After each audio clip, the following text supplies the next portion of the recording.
So this is episode 1 here in my garage. We're going to be going over the FRS. I'll show you kind of how the car is now, the condition of it. We're going to go through the steps that I would typically go through to get it prepped, cleaned, painted, all that stuff. So we'll start out with the car behind me. I've already torn it down, so I'm not going to show you how to do that because every car is a little bit different and you can basically figure that part out on your own. But what I want to do is get the car fully torn down. We're at that stage. It needs to be clean now. You can see it's really dirty. You don't want to prep and paint over anything like this. It's got to be nice and clean. So first step is roll it outside, get everything cleaned up. I do have the parts already all out here. I've pressure washed some of them and most of them are clean. Still got to do the fender, the door, the inside there, the hood.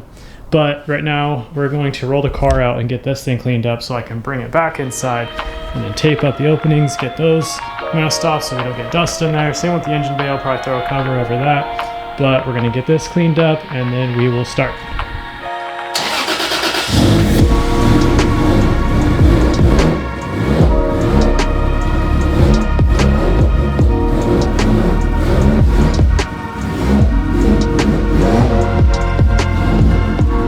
Okay, so I have this driver's side door opening all masked up already. This is called back taping or back masking, and what we want to do is avoid blowing any water and even dust and everything while we're working on the car into the inside. So what I like to do is back tape the openings, and then what we're going to do is put a sheet of plastic on here. This is the plastic sheeting, the same stuff that we'll use to put a bag over the car when we go to paint it. So you will want to buy some. I can give links to all that stuff too, but again, we're going to put covers over the door opening so we don't blow all that nasty dirt and mud and water and dust into the inside. So I'm just going to take the tape, and this is called back taping. So I'm going to take it and I'm just going to stick it to the back side and press it down, and that's it. I'm going to do that across the whole perimeter.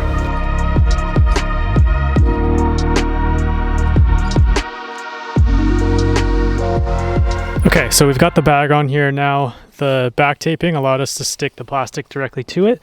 And what we're gonna do is take a razor blade and very gently press against the tape and drag it along the tape all the way around, and it's gonna cut the excess off. And then I'll do one more layer to help keep it on there so when we're pressure washing it doesn't accidentally blow in and get everything wet. Okay, so the trick to this is having a nice clean razor blade, and I'm literally just gonna drag it on the tape like this all the way down. And it doesn't have to be perfect because you're going to put another layer of tape on there to hold it in, but you just want to make sure that you cut all the excess off and don't put too much pressure that you're cutting through the tape, but just enough to drag it on the tape. You won't even really feel that you're cutting the plastic, but if you do it to where you're just kind of putting some pressure on the tape and not cutting through, it should be enough pressure to cut the plastic. So almost there. And if you cut the tape, it's not the end of the world. You can just put a layer of tape on top of it, but you want to try to not. So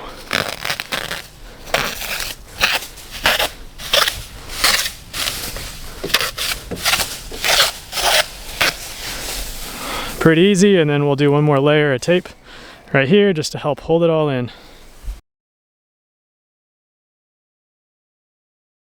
Okay, so this side's done. Extra tape layered on there just to help hold it in. It is better to use kind of smaller chunks as you do this while you're back taping and taping the face. It's easier to control than rather doing one giant piece and then it kind of gets bundled up and stuff. It's just harder. So it's easier to use kind of smaller pieces. You can use big long pieces on the straighter sections, but here it's better to use just like little chunks and then get it done. So this side's all done. I'm going to do the other side and then we'll start pressure washing.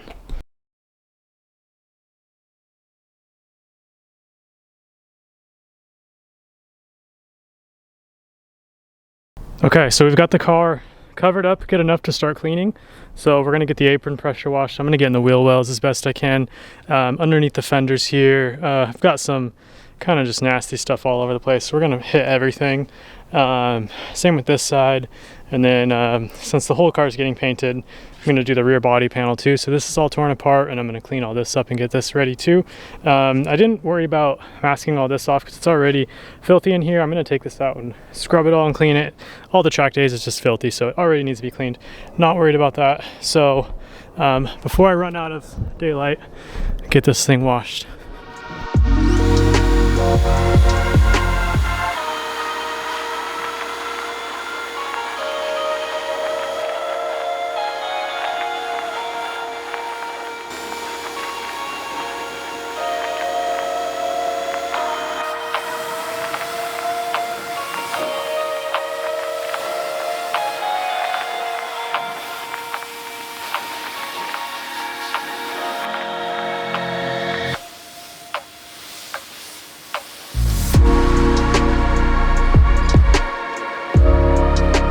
Okay, so basically this is what we're looking for.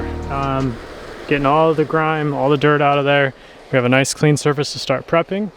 Whole car's all washed, got the wheel wells, rear body panel sprayed in here. I'm gonna have to vacuum this stuff out, but it was nasty in there, so I wanted to get all that cleaned. But yeah, so now we're going to roll the car inside, dry it off, and then we can start doing some prep.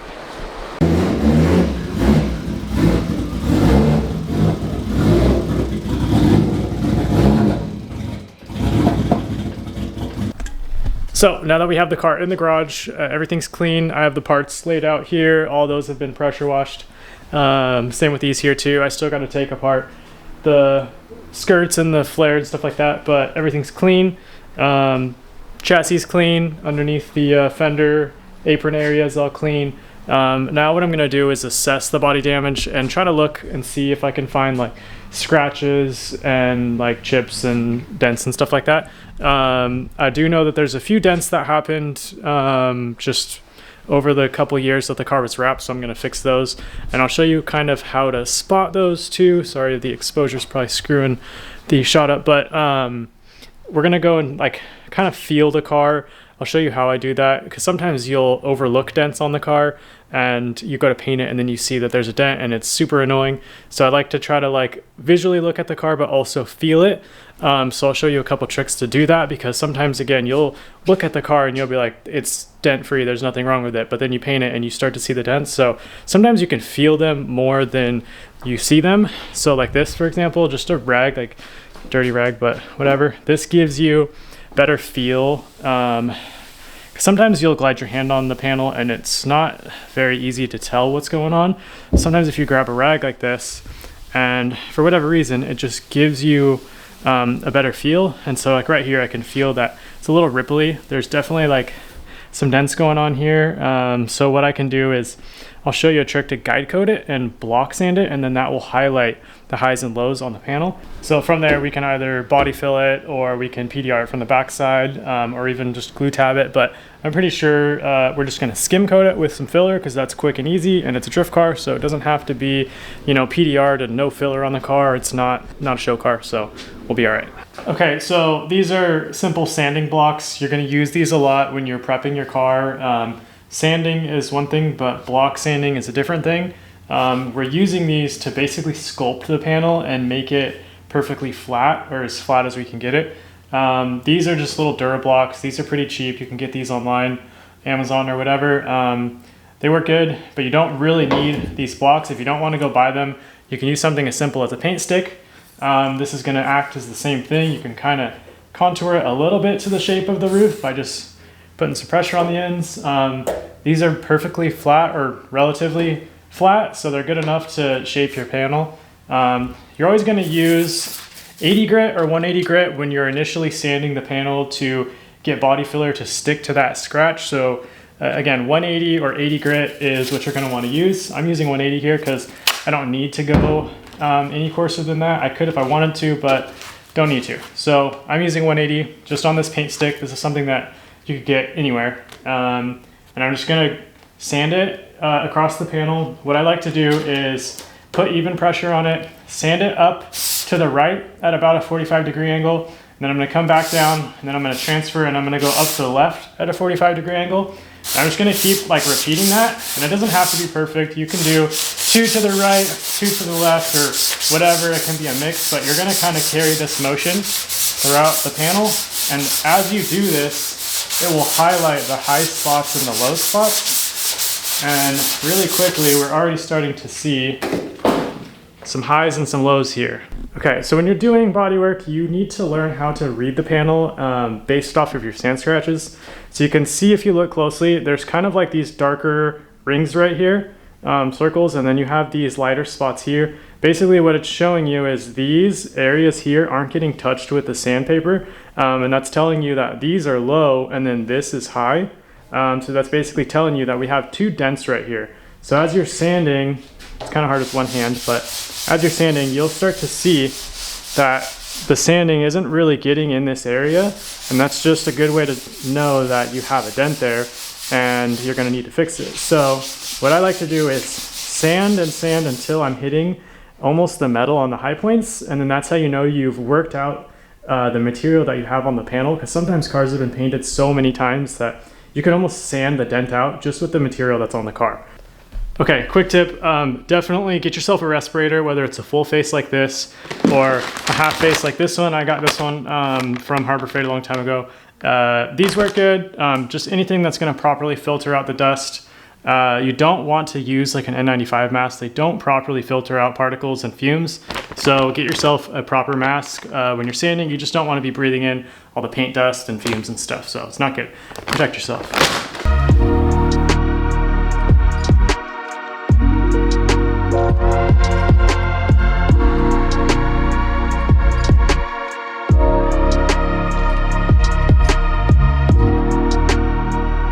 Okay, so I've gone over the whole roof. I didn't find anything on this half because you can see I've already done the bodywork here before I wrapped it. So all that's good, still good. No dents in the center really. I did find this one though, and I looked underneath, like the inside, and you can see there's a little bit of a dent from the inside. So I don't know what happened there, but it's basically popping out. So it's kind of like the reverse of a dent.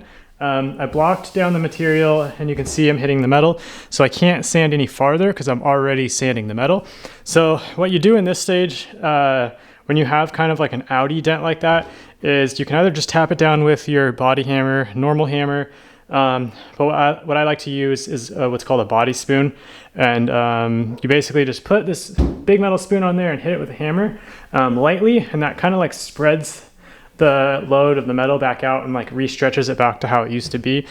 So I'll show you how to do that. You could do the same thing with just like, you know, a flat stock piece of metal and then using that and tapping the flat stock on top of the dent, and that will do the same thing. So you don't have to have a body spoon, but body spoon makes it easier. And if you do this every day or whatever, you're gonna want a body spoon. But again, just tapping it could work too. So I'll show you how to do that. Okay, so this is the body spoon. Basically just a flat piece of metal, a little bit curved, and this is gonna go on top of that dent. And then we are just going to tap it like that. You could do the same thing with the flat piece of metal, as long as it's flat and straight. It doesn't even have to be curved like this, just something flat to help spread that load when you go and tap it. So let's see here.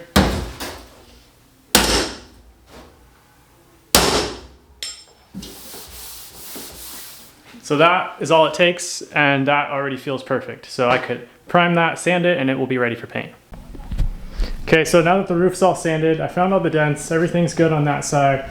Tap down this one here. Now you can see I've got metal on these areas here. These are the high points, low spots in the middle. Now we're at a point where I can either tap the backside, which I don't want to do because I don't want to damage my paint because it's all painted nice on the inside. So I'm just going to do a skim coat of filler here. And we've got the 180 grit scratch for the filler to stick to, so everything's ready. We don't have to do any more sanding. The most I'll do is just give it a little wipe down with the rag here to get all the dust off, and we'll mix up the filler and we'll just do a skim coat here, and I'll show you how to do that. One last little tip is you can see how this is still shiny, this edge here. You don't want anything shiny. If your paint is going to stick, it can't be shiny.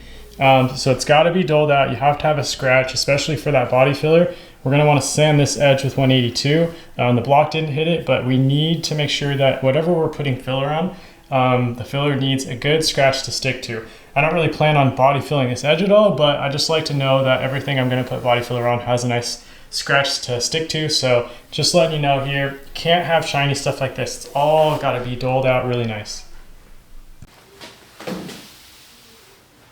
It is important at this stage too that you're not using an oily rag. Oil and paint and body filler and stuff do not go well together. You'll have a lot of issues.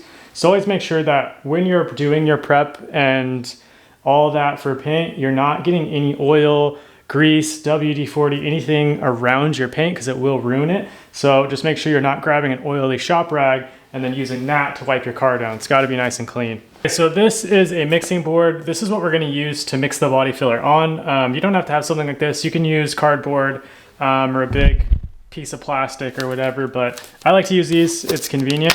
They give you a spreader. I think I pay like 15 bucks for these on Amazon. And it gives you like 100 sheets, I think. Yeah, 100 sheets. So this is just convenient. And this is what we're going to use to mix on. I just ruined a sheet. So we're going to mix on this. So the filler we're going to use on a kind of shallow dent, not very deep, is going to be something like this, a metal glaze.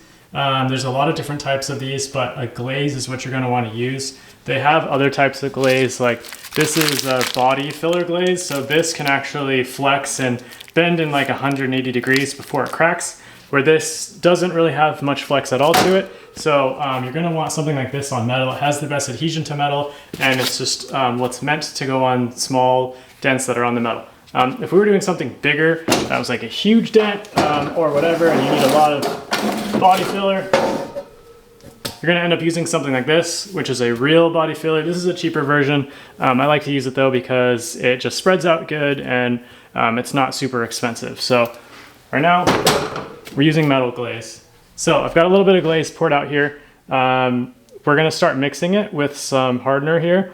And the ratio that you mix either body filler or glaze is typically the size of a golf ball with the size of a pea. So the golf ball size, if you imagine this being a circle, right, it's kind of roughly the shape and size of a golf ball. And then your hardener is roughly going to be the size of a pea.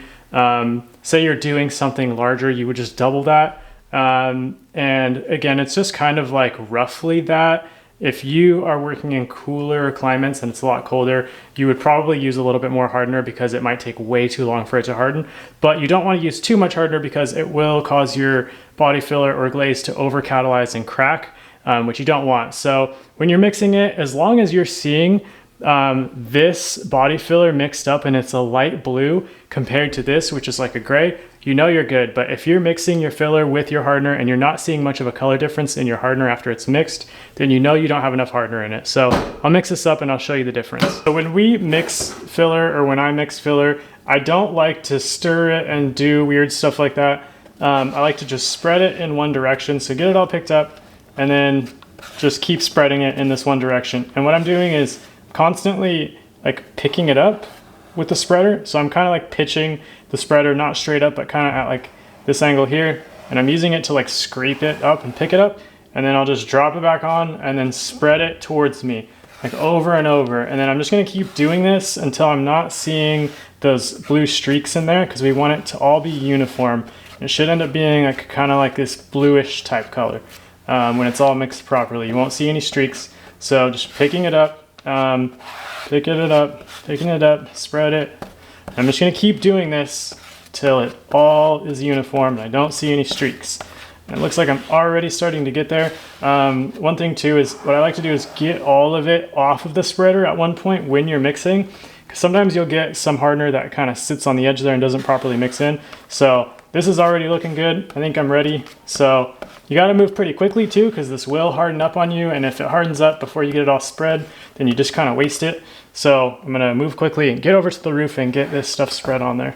As I was spreading this, I was kind of putting some pressure on it. The pressure as you're spreading it towards you kind of helps press some of those like those little air bubbles out of there. So you don't really see them that much until you start to sand it and you put primer on it, and then you got a bunch of pinholes. But if you kind of get nice pressure as you're spreading it towards you, helps eliminate some of those pinholes. So I'm gonna pick some up now that I've been spreading it. I'm just gonna pick it up like I was picking it up earlier when I was spreading it, and I'm just gonna get it on there.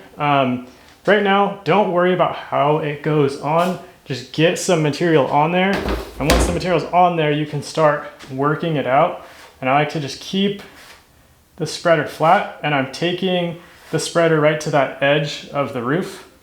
And I'm kind of going a little bit beyond it too, because I'll sand back to that edge. but you got a little bit of time to play with it and spread it out. And you want to try to spread it so it's nice and smooth. You don't want to have a bunch of ripples that you have to sand out because it takes longer. But if you spread it pretty clean, it's gonna sand easier and it's gonna get done faster. So you can go that way, and then I'm gonna go this way.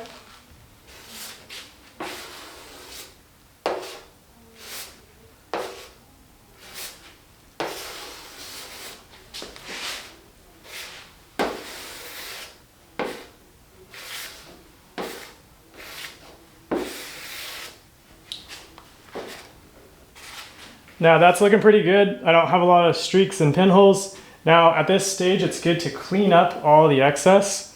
It's a lot faster when you do this now, so I'm gonna clean this edge up.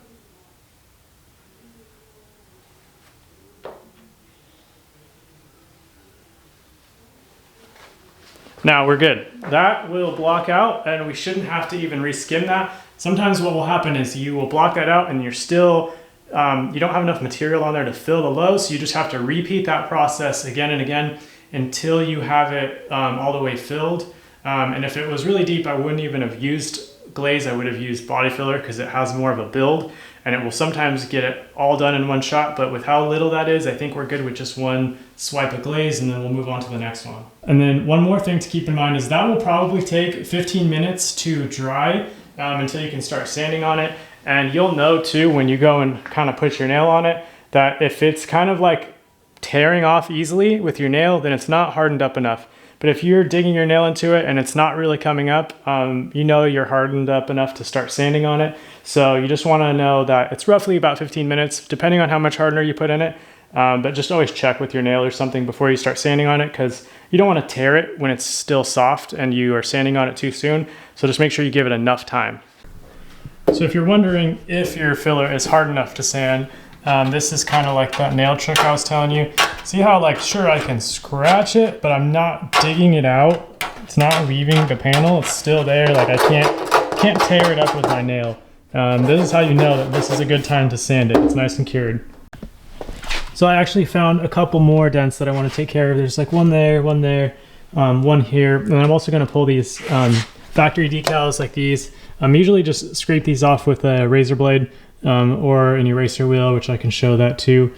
Same with this. This all has to be removed with the eraser wheel. So maybe I'll take care of that real quick. And then one last thing too is this was pressure washed and I got the majority of the dirt off, but it's still oily. And that's another thing that you definitely don't want mixed with your paint. So I will clean this with a solvent cleaner. I'll show you that. You can even use Windex or whatever, but this needs to be clean and oil free because you don't want to be smearing this into the panel when you're prepping, and then you're going to have a ton of issues later when you go to paint the car. So all the oily film needs to get off here, and then we'll prep these, get these dents fixed. I'll get all the stickers off here that I don't want, and then we'll strip that adhesive off of there with the eraser wheel, prep this all with the red Scotch-Brite, and get it ready for paint. So we're gonna clean all that oil off with this. This is a wax and grease remover. You can get this at like almost any auto parts store, paint supply stores, online, whatever, but this is what you're gonna wanna use to get that oily residue off the panels. And you can use thinner, you can use Windex, but this is just what I like to use.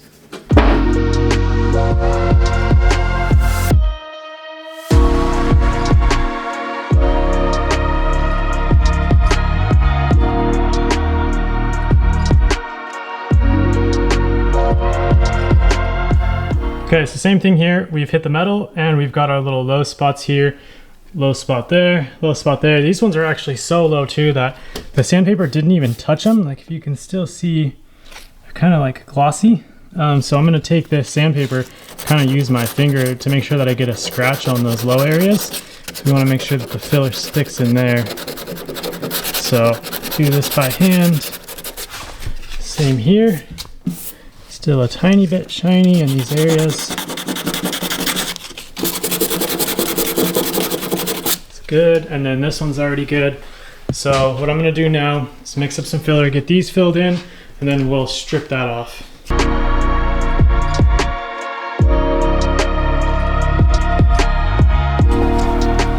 Okay, so this here is an eraser wheel. This is just a giant rubber wheel that's kind of like a pencil eraser, and this just spins really fast and rubs the adhesive off.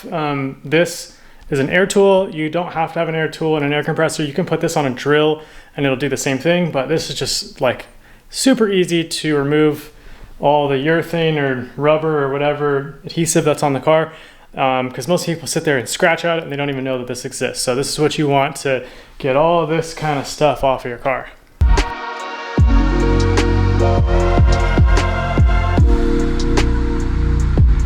So as you can see, it got all that off. It even killed all the clips that I forgot to remove, but it's okay because I got more.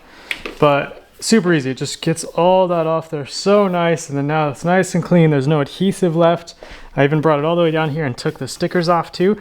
I'm gonna peel this one off with the razor blade because I don't wanna ruin this one with the eraser wheel if I accidentally bump it. So I'm just gonna scrape this one off carefully, but leaving that one on. So now it's nice and clean. I'm gonna sand those out real quick and get those prepped, the filler spots I did, and then we'll do the final prep on the jams, and this thing should be ready for spot prime, and then once we sand that, that'll be ready for paint. Now I should have done this sooner. I'm gonna do it now before I blow any dust and everything everywhere, but I'm gonna tape up that opening again, and this, I forgot to show, just a painter's automotive painting tape. You can use like the blue and green stuff from Home Depot, but it's really not as good. The tackiness of it isn't as good. And when you go to spray your car, say that door opening right there, and you use kind of crappier tape and then it fails and then blows in and then now you're painting your seat, it's not good. So make sure that you use a proper tape if you are gonna do this stuff.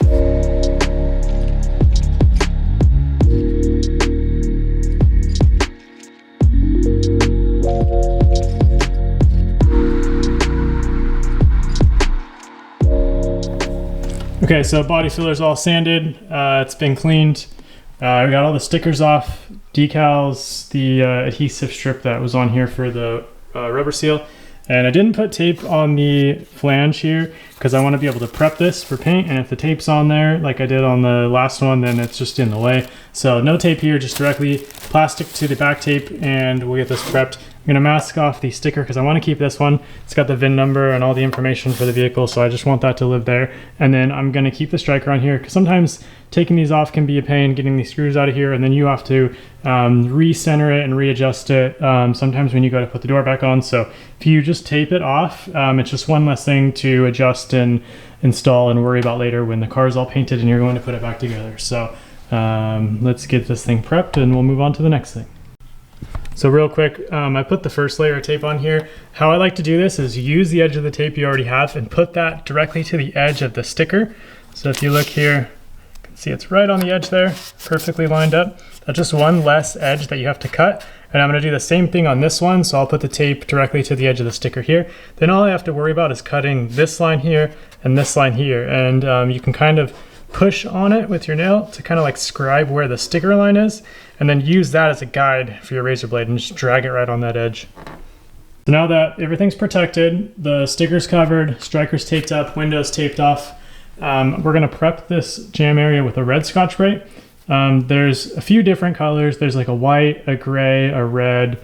There might even be other colors that I don't know about, but typically you're gonna see red and gray. Red is close to like say 320, 400 grit. And then when you're getting into a gray, it's like a 600 to an 800 grit. For jams and like edges of stuff, I like to use these. This gives you a really nice scratch, and if you're using solvent paint, it's never gonna be noticeable. You're not gonna see a sand scratch in the paint, as long as you're not sanding like too aggressively and stuff. But this is gonna be perfect to use as a scuff pad to go over the entire jam area. And what we're looking for is, you can see we have gloss here, right?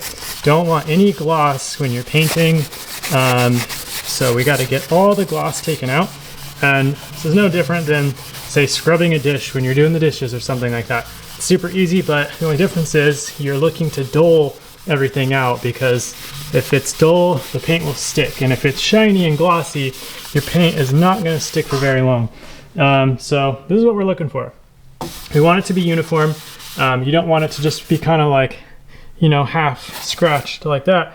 You want it to be nice and doled out, and everything needs to be sanded and have a scratch on it. So this whole flange here, you've got to get this. You've got to get against this. So all the way around here. When you're sanding something like this, for example, you don't want to like go back and forth on it because you'll actually lift the tape and ruin the edge that you just did. So what I like to do is like sand off of it, if that makes sense. So you're kind of like going off of the edge. I don't know if you can tell that, but I'm not sanding up to it because then I'll start peeling it. So I'm kind of like using it as a guide and like sanding off of it, if that makes sense. And that's how you're gonna prevent your edge. Look, I'm already kind of messing it up a little bit, but this is the tape for sanding, so not as critical, but if I was gonna tape this for paint, that would not be acceptable. So I'm gonna keep going.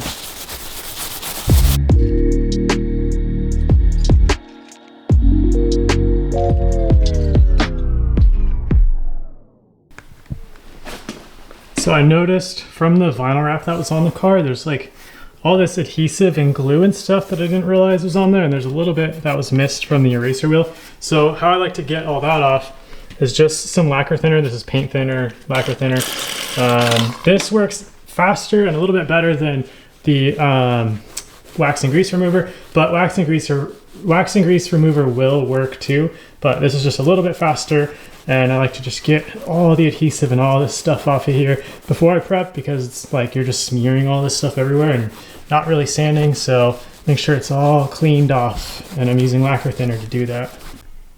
So you can see that came off pretty good. You always want everything very, very clean when you're painting. If you have adhesive and glue and dirt and all that stuff, your paint is not going to stick. So get everything super, super clean. Be in the habit of keeping everything nice and clean.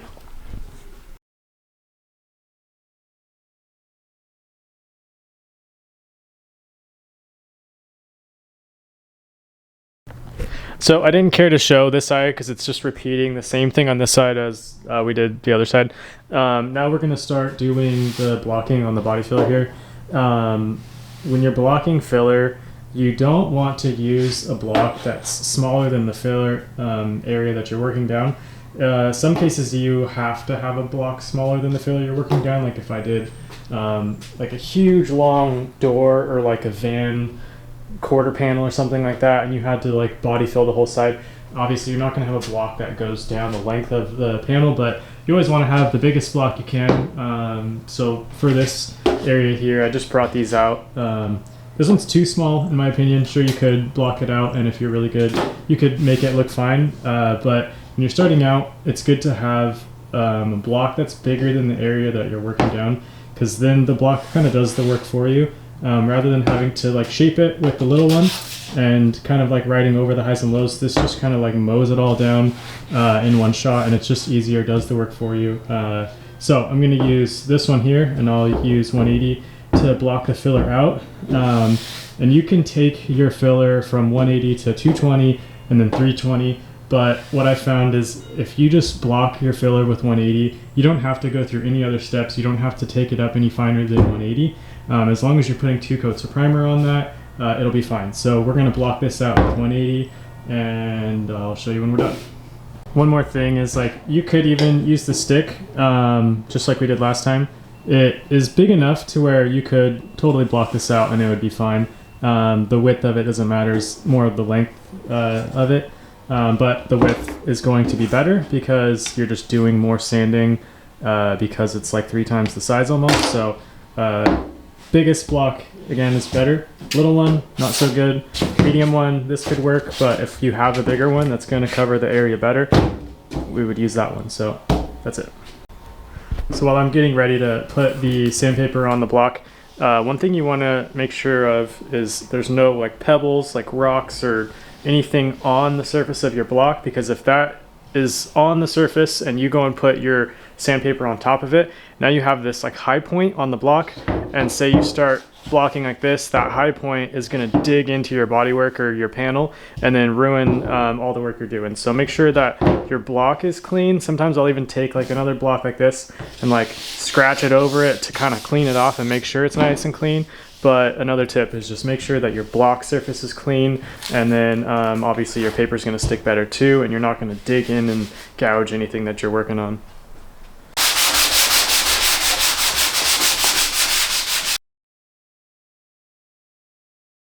So I figured this is at a good point where I can show you what you're looking for when you're blocking. This effect right here, where it kind of looks like almost like this cloudy effect, how it's blended out really nice. This is called feathering it out. So you have this nice kind of like cloudy effect. When you look at this right here and you see this like sharp line, this basically needs to be sanded down more. So it starts to look like this. When you're seeing this kind of step, it's just an indication that you need to sand more, and you need to get this effect here. So I'm gonna keep sanding, and I'm not putting a ton of pressure on the block, just putting enough pressure to maintain contact as I'm sanding the whole time. And yeah, so I'm gonna keep going a little bit more, get this out, clean up this edge here, and then we'll come back and look at it.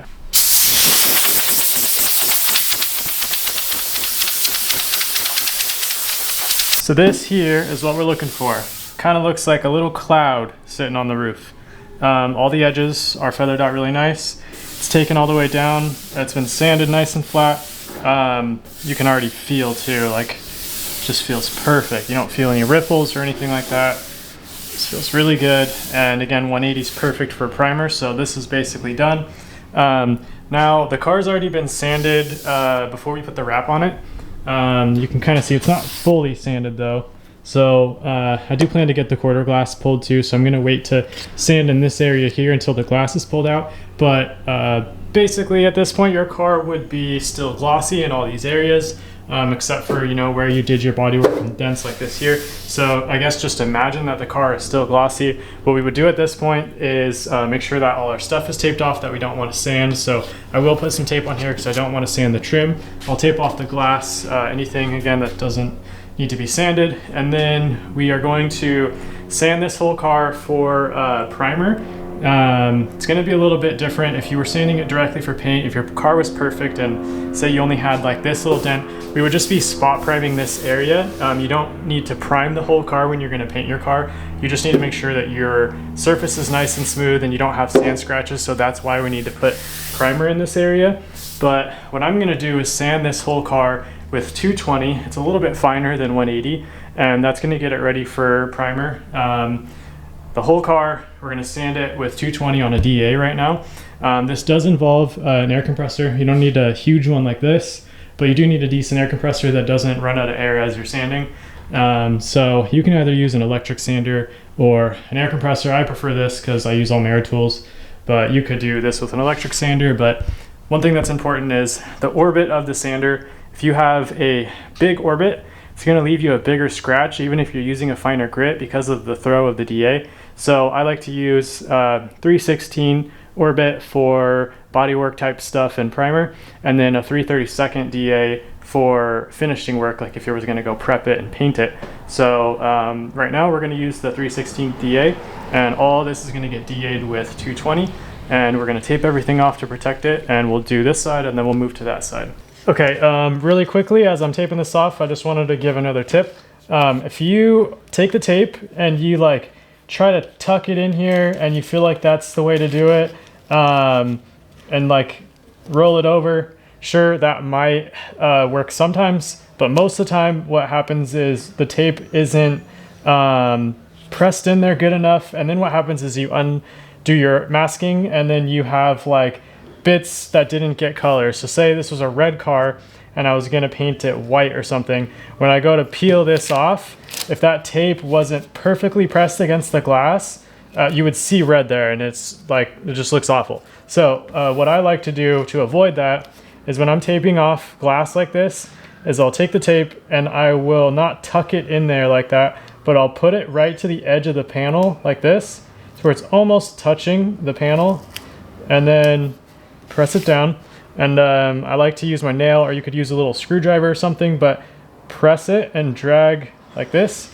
And then what that does is perfectly mask off the glass and doesn't have any tape in the way of the paint. So when you are prepping in here, this is how I like to mask it for prep. And then when I blow it out and clean it and I go to mask it for paint, I'll mask it the same way. And then it just is like a guaranteed way to know that you're not gonna have any leftover paint that didn't get painted.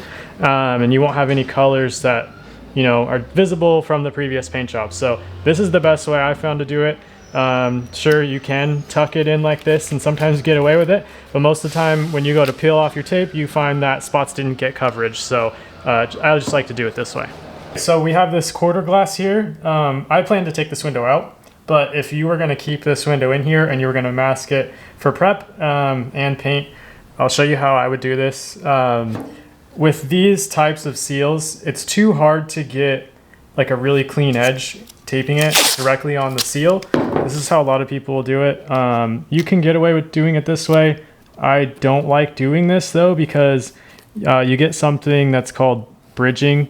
What that basically means is when you tape it like this and you hammer on your paint and you're clear and everything, the paint actually bridges onto your tape, and then you either have to cut your tape off with a razor blade, or you don't realize it and you go to peel your tape off and you peel your paint because all of it has bridged and became one big paint job over the tape. So I don't like to do it that way. That's why I like to pull the glass. But if you're gonna mask it off, this is how I would like to do it. I take the tape and I basically just fold it like this, and I act like this is my leg. I'll like drag it on my leg like that, but obviously you can just do it on anything. And then doing this gives you a nice way to slip it under here. So you need to start maybe from the corner. I haven't tried this yet, so we'll see if this works.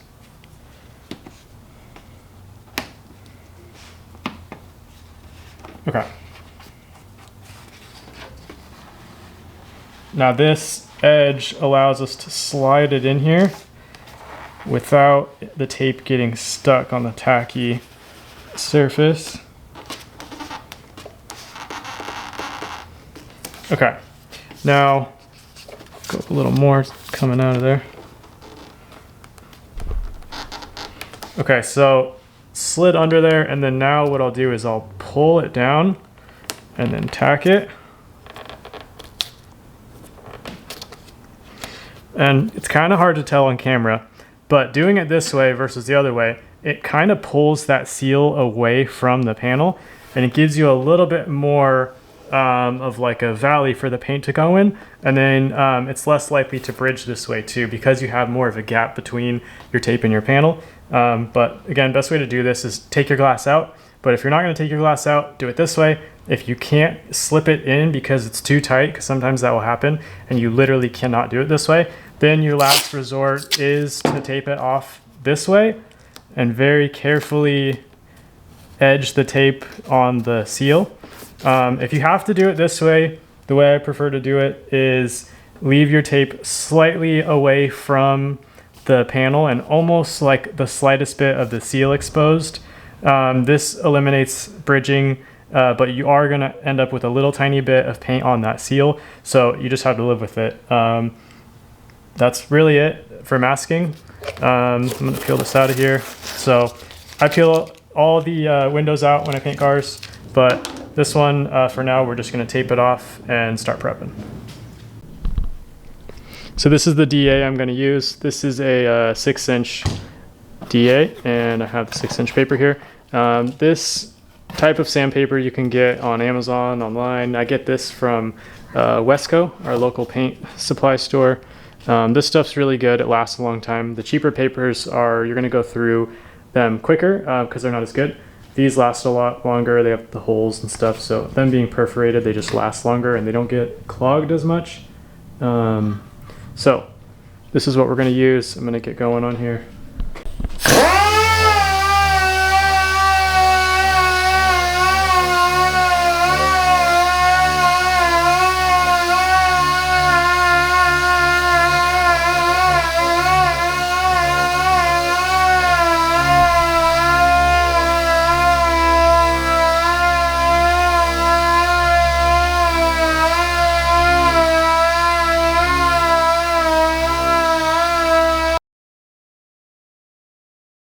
One thing I really like about DAs is you can get what's called an interface pad, and get these for 6-inch DAs, 5-inch DAs, whatever, maybe even square ones too.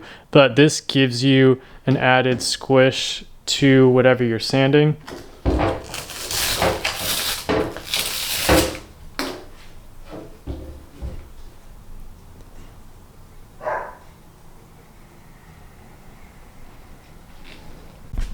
I like these a lot because when you're sanding something that's concave like this, it allows you to squish the DA into whatever you're sanding, and it doesn't leave DA marks from the disc. I even have a squishy disc too, but most of them are pretty firm. So you really need an interface pad like this, something that's going to contour to whatever you're sanding. So when you get these concave areas, it fits in there good. And then when you get to something that's more like convex, like the roof here, it just fits perfectly and contours to whatever you're sanding. And they're Velcro too, so stick on there, and then your sandpaper just sticks directly to the pad, and then you just squish it in there and sand everything a lot better than the firm disc. When you do sand something flat like this, I actually prefer to have the firm disc, because what you don't want is it to squish too much over the edges like that, and then what happens is you burn the paint off the edges here and you hit metal, and then it just makes it a little bit more work because now you have to etch it and seal it when you have bare metal. But as long as you can carefully sand it, even with this or without, and not burn through and hit metal, it's just less work. So when you go to paint your car, you don't have to etch and seal and stuff. And etching and sealing, I'll show you that later, but for now we're just sanding. I'm going to finish out this half here now that I have the interface pad on, and then I'll jump to the other side.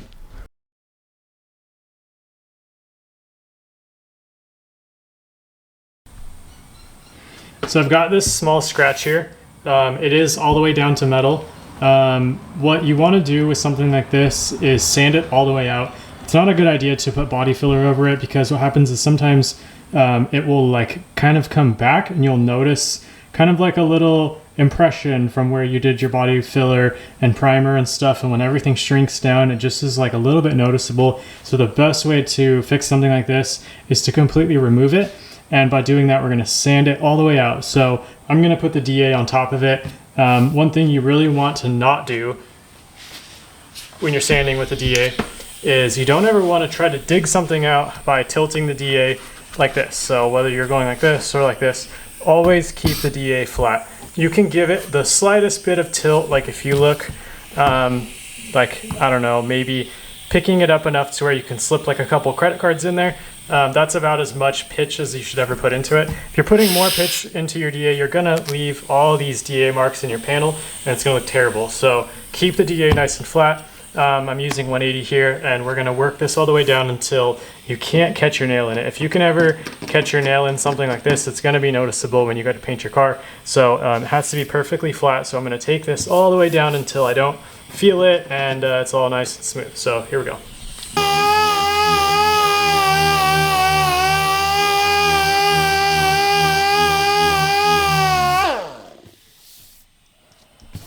So it actually wasn't all the way down to metal, because you can see I sanded and got it all the way out, and I'm not touching metal. So that's as far as I need to take it. I don't actually have to go all the way down to the metal. I thought it was that deep, but it's not. So as long as you don't feel it with your nail or with your hand, you've sanded it all the way out, and you're not going to see it when you go to paint it. So if you had scratches all over your car, that's how you would treat those. All this stuff I'm going to leave because it's all covered under the quarter. So I do want to do like a spray on bed liner in here to kind of like make it look nicer. For now, I'm just going to sand all this smooth, and it's going to get primed, and I don't really care how it looks under here. I'm more worried about everything that is visible. So that was just to kind of show you, and now we're going to keep going.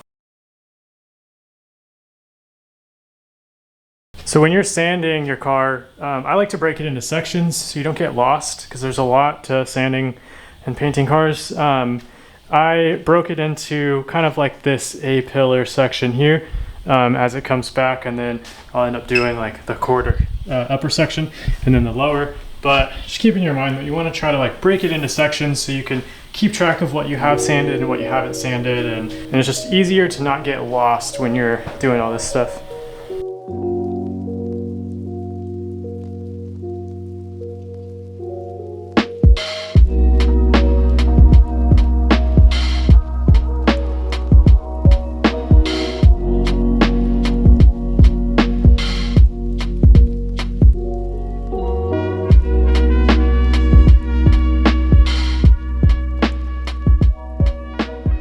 So I'm sanding inside this area here.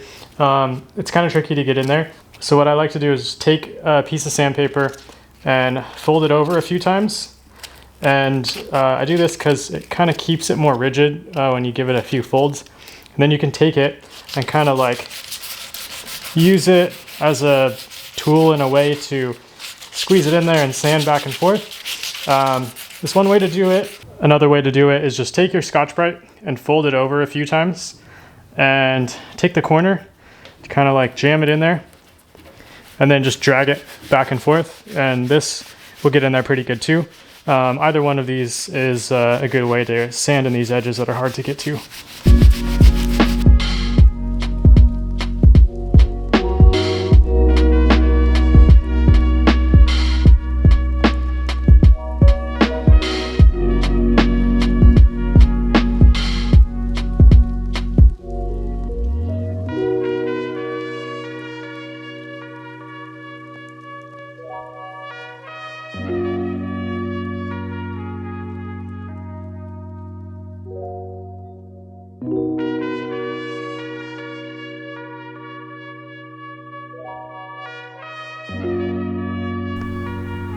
So I was prepping this rear body panel and I noticed that there's a tiny bit of rust right here. Rust on cars, metal, it's really bad. You don't want rust anywhere. So the only way to really get rid of rust is to completely strip it off. Otherwise it can continue to grow and it's like a cancer to metal where it will just eventually eat away the metal until there's nothing left but dust. But a simple way to fix this is just sand all the rust off. So I'm going to use a little stripping disc. It's a 36 grit disc on a little angle grinder, and I'm just going to strip that down to metal.